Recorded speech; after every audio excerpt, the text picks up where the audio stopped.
Bienvenue sur Africa 24 dans cette nouvelle édition du Non-Stop Info. Voici les titres de l'actualité. L'ouverture ce 27 juin du sommet quadripartite de l'Union africaine sur la situation sécuritaire en République démocratique du Congo. Un rendez-vous initié par Moussa Faki Mahamat, président de la commission de l'UA. Objectif affiché, améliorer la coordination pour la mise en œuvre d'initiatives régionales de paix. Célébration de la fête nationale à Madagascar. Pour cette 63e édition, le président Djura Zoel a appelé à l'unité et à la solidarité pour favoriser le développement de la grande île. Et puis des perspectives économiques réjouissantes pour le Sénégal. D'après la Banque mondiale, la croissance économique devrait atteindre cette année 4,7%. Les détails à suivre dans ce journal.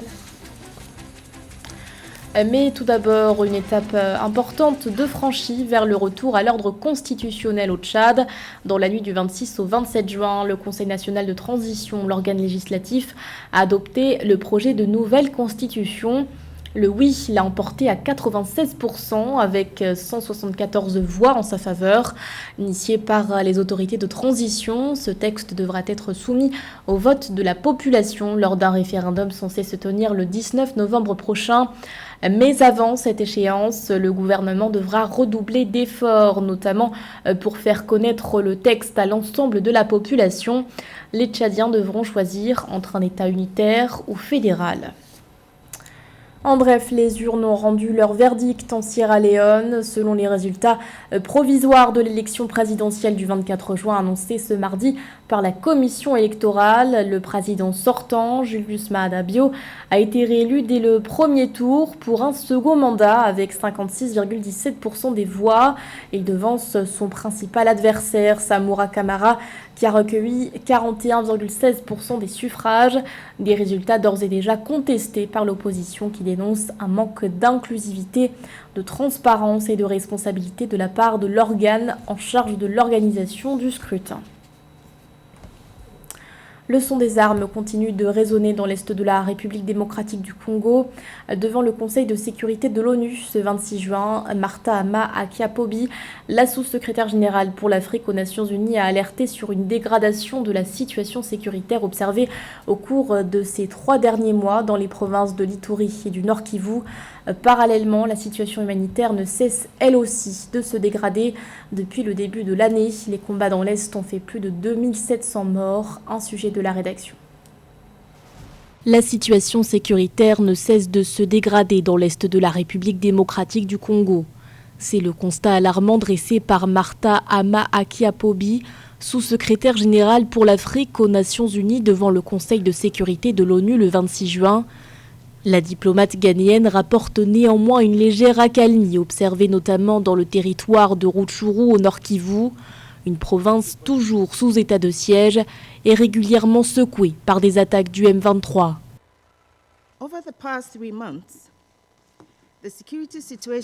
Au cours de ces 3 derniers mois, la situation sécuritaire dans l'est de la République démocratique du Congo n'a cessé de se détériorer en Ituri et au Nord Kivu, malgré une accalmie des affrontements armés entre le M23 et les FARDC. Jusqu'à présent, le cessez-le-feu entre le M23 et les FARDC a relativement tenu et a permis de rétablir une certaine sécurité. Le calme relatif dans le territoire de Rutshuru, par exemple, a permis à plus de 45 000 personnes du groupe Bishusha de rentrer chez elles. Un cessez-le-feu fragile qui devait aussi favoriser le retrait progressif du M23 des zones occupées. Selon un calendrier adopté par les chefs d'état-major de la force est-africaine, le départ des rebelles était fixé au 30 mars dernier, mais sur le terrain, le M23 est toujours présent. Une présence qui continue d'alimenter les tensions entre la République démocratique du Congo et le Rwanda.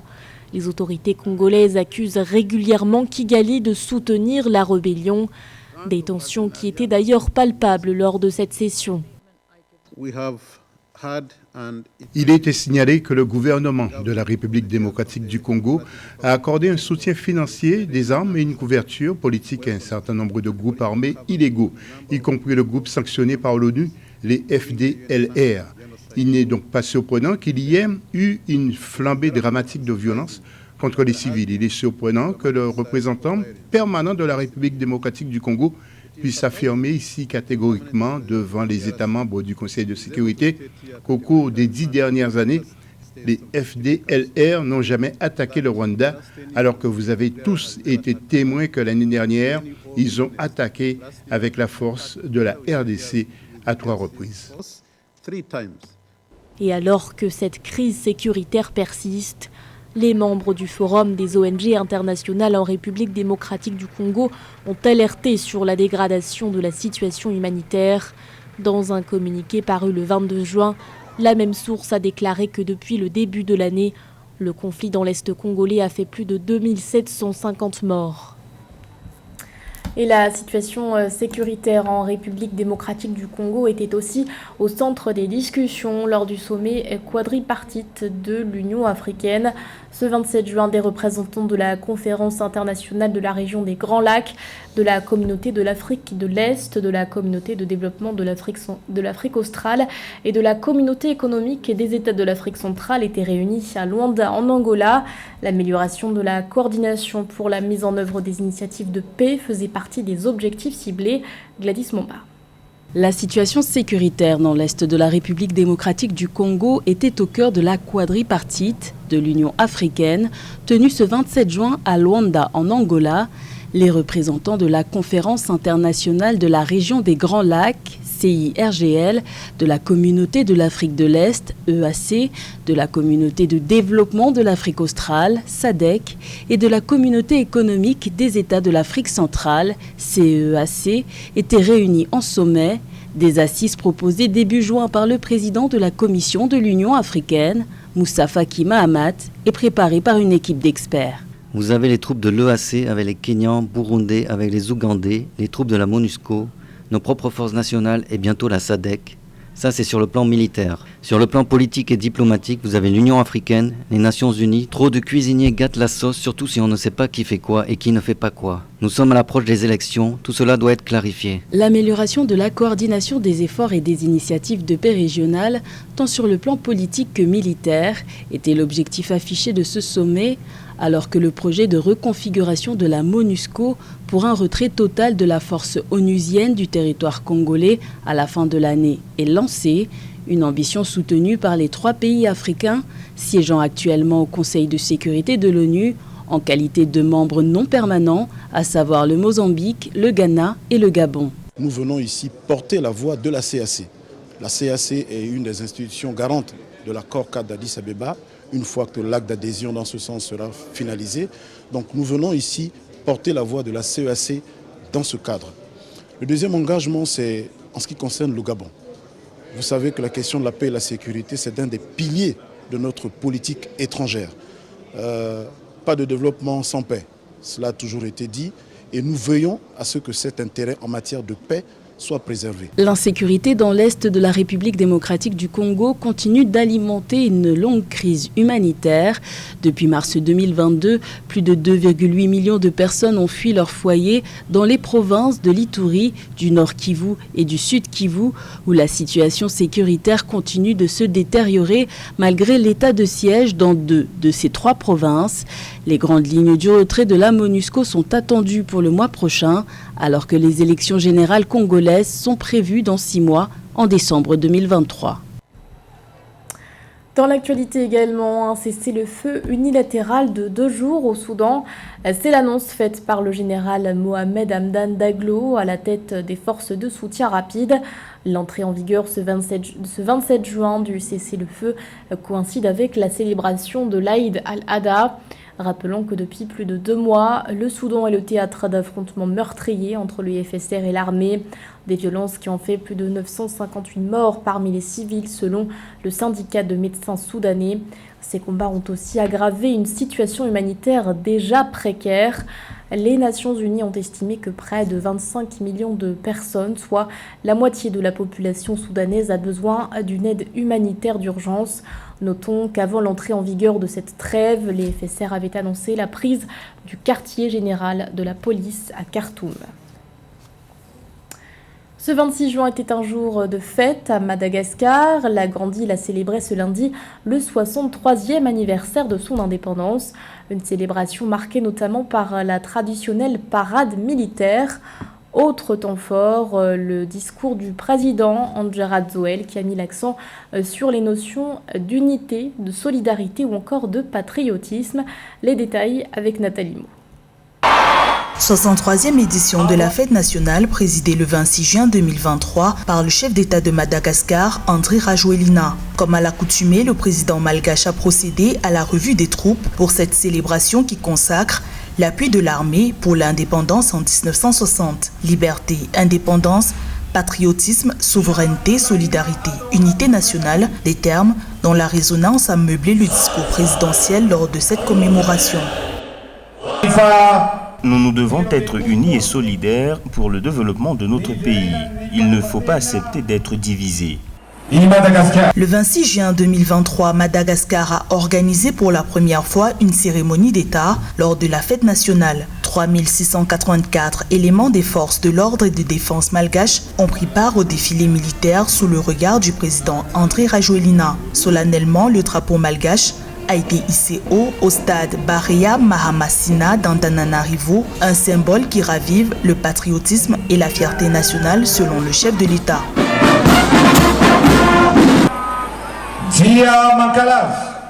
Nous nous souvenons aussi de la lutte de nos ancêtres et héros pour revendiquer l'indépendance et protéger la sécurité du pays malgache. Et leurs efforts ne seront pas gâchés. Peuple malgache, que le patriotisme règne dans chacun de nos cœurs. Pour le 63e anniversaire de l'indépendance, le président Andry Rajoelina a également célébré le peuple malgache, acteur majeur des luttes indépendantistes. Pour se libérer du joug de la colonisation, 100 000 malgaches ont perdu la vie pour défendre leur île. À la suite de la parade militaire, des célébrations populaires ont pris place au stade Baréa Mahamasina. Le président de Madagascar a assisté en communion avec le peuple à un concert durant lequel les artistes Melki, Raboussa ou encore Jerry Marcos ont partagé la scène. Dans le reste de l'actualité, nouveaux propos anti-migrants du président Kais Saied.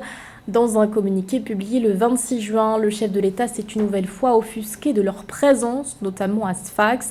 Située à l'est du pays, cette ville portuaire est devenue le point de départ des migrants qui souhaitent rejoindre l'Italie. Le discours du dirigeant tunisien fait écho à celui de février 2023 qui avait provoqué de vives tensions et des violences contre des migrants subsahariens. Il avait déclaré que la présence des migrants clandestins en provenance d'Afrique subsaharienne était source de violences, de crimes et d'actes inacceptables. Des propos qui avaient suscité la polémique. À noter que le 25 juin, plusieurs centaines de personnes s'étaient mobilisées à Sfax pour protester contre la présence des migrants clandestins. Les voyants sont au vert pour le Sénégal. Après un ralentissement de la croissance du PIB en 2022, la Banque mondiale a divulgué des projections encourageantes pour 2023. Cette année, la croissance économique du pays devrait s'élever à 4,7%, un rebond qui, selon l'institution, reflète le dynamisme de la production industrielle. Philoméntine. Le Sénégal connaîtra en 2024 de bonnes perspectives de relance économique. L'économie du pays devrait croître de 4,7% en 2023 et 9,9% en 2024. Ce rebond sera tiré par une forte production industrielle marquée par le début de l'exploitation du gaz et du pétrole prévu en cette fin d'année 2023. C'est ce qui ressort du dernier rapport de la Banque mondiale présenté le 21 juin 2023. L'exploitation du pétrole et du gaz va permettre au Sénégal de produire de l'électricité à moindre coût. Pourquoi à moindre coût? Parce qu'elle n'aura plus besoin d'aller acheter du pétrole et du gaz pour alimenter ses centrales électriques à l'extérieur.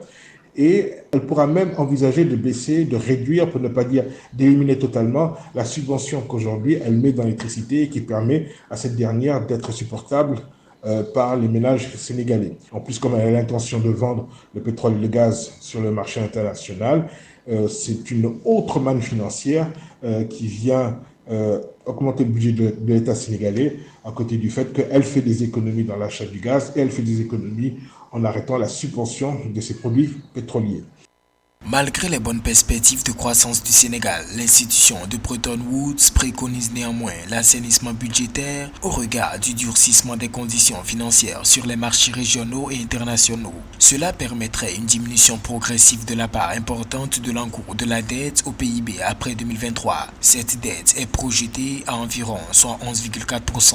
L'économie a besoin d'encore beaucoup plus d'infrastructures et cette manne financière permettrait non seulement de pouvoir financer ces infrastructures et d'alléger une partie de la dette du Sénégal. Dans le domaine social, on peut aujourd'hui envisager que l'État sénégalais pourrait améliorer les différents plateaux techniques qui sont proposés aujourd'hui au Sénégal. Il pourrait mieux appuyer le programme de couverture maladie universelle qui consiste à offrir à tous les Sénégalais une couverture maladie minimum pour pouvoir se soigner à moindre coût. On pourrait envisager exactement de pouvoir éliminer définitivement ces écoles qui sont faites de branchages de paille que l'on trouve encore dans certaines localités du pays et réflexionner, améliorer les écoles publiques qui sont dans un état de vétusté assez avancé dans certains cas.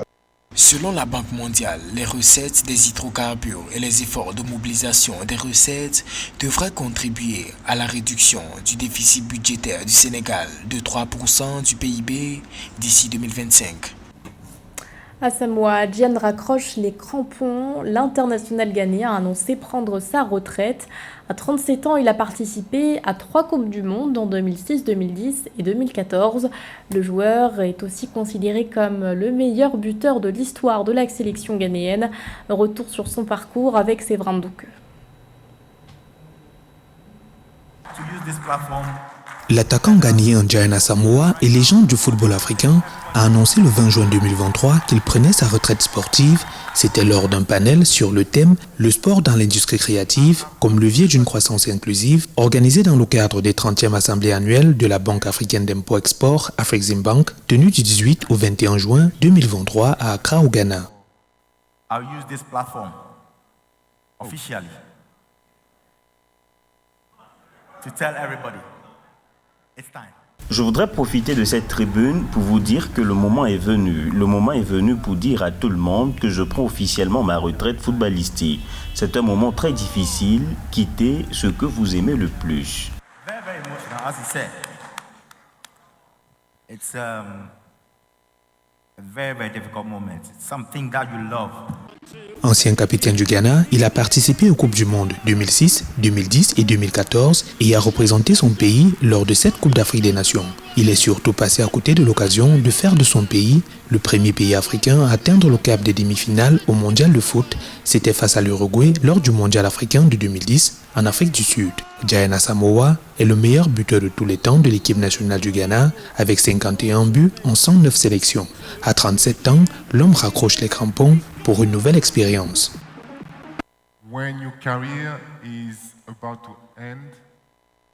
Quand votre carrière vient de s'arrêter, c'est très difficile, puisque personne ne vous a appris la vie après le foot, après le sport. Vous vous retrouvez seul et si vous n'êtes pas mentalement fort comme d'autres, c'est la chute. Fin sur les stades, certes, mais pas sur les plateaux de télé où il intervient très régulièrement en qualité de consultant et d'analyste sportif. C'était le journal de la rédaction. Merci de votre fidélité. L'actualité continue sur Africa 24.